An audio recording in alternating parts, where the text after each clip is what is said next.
నమస్తే sir. So ఎట్లా అనిపిస్తుంది ఫ్రీ బస్సు సౌకర్యం? బాధాకరంగా ఉంది సార్. బాధాకరంగా ఉందా? ఏంటమ్మా అందరూ హ్యాపీ అని ఫీల్ అవుతుంటే సార్ No happy. హ్యాపీగా లేను సార్. ఓకే రీజన్ రీజన్ ఏంటంటే ఇప్పుడు ఫ్రీ ఇచ్చి దీని భారం ఎవరి మీద మోపుతారు? ప్రజల మీదనే కదా. ఎస్ టాక్సెస్ రూపంలో మన మీద పడుతుంది. అంతే కదా మరి. అన్ని ఫ్రీ ఎందుకు ఇవ్వాలండి? అస్సలు ఇవ్వద్దు.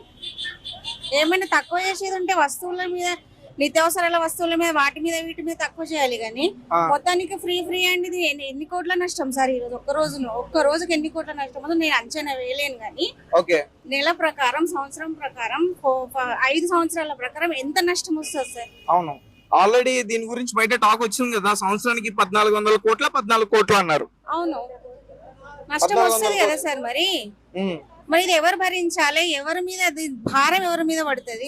మా మీదనే కదా, ప్రజల మీదనే కదా పడేది. ఓకే, అసలు ఈ ప్రజలు మారితేనే